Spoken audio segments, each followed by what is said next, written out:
Tēnā rā tātou katoa. Today is Thursday the 24th of November 2022. We will begin the sitting day at 2 p.m.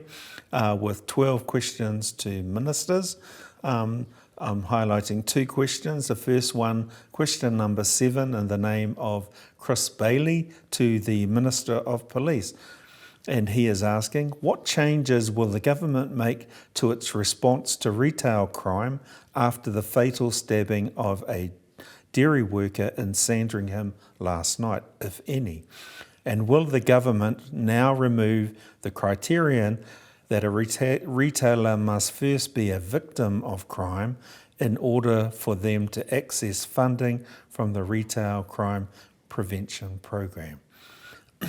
The second question that I'm highlighting is question number 8, in the name of Debbie Ngārewa-Paka, and her question is to the Minister for the Environment, and asks, will he undertake any specific actions to ensure the resource management reforms have the active consent of tangata whenua in response to concerns expressed from tangata whenua leaders regarding the Natural and Built Environment Bill and the Spatial Planning Bill? If so, what are those actions?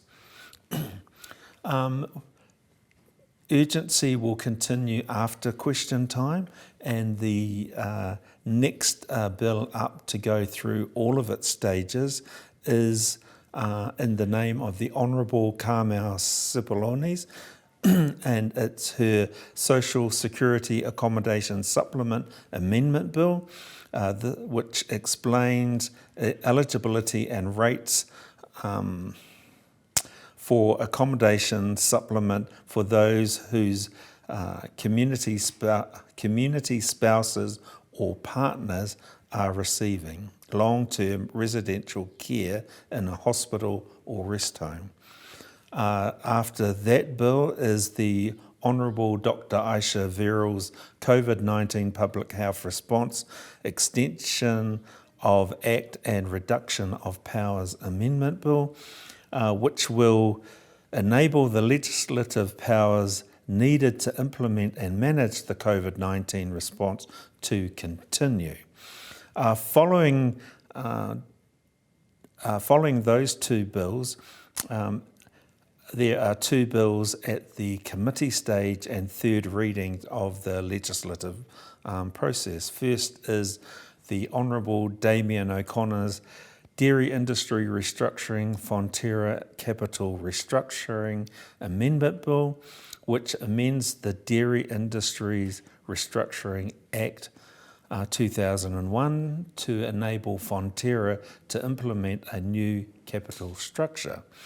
Second is the Honourable James Shaw's Climate Change Response Extension of Penalty Transition for Forestry Activities with Low Volume Emissions Liabilities Amendment Bill, which proposes to extend the transition period provided for New Zealand Emissions Trading Scheme small forestry participants from 1 January 2023 to 1 January 2025.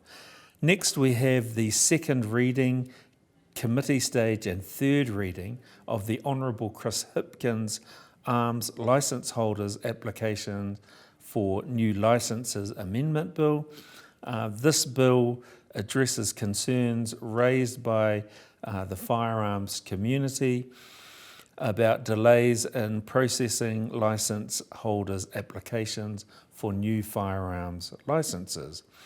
Following the committee stage and third reading of the Honourable Dr. David Clark's Companies Levies Amendment Bill, which creates a new regulation-making power that will enable regulations to be made that impose levies on certain users of the registers administered by the New Zealand Companies Office.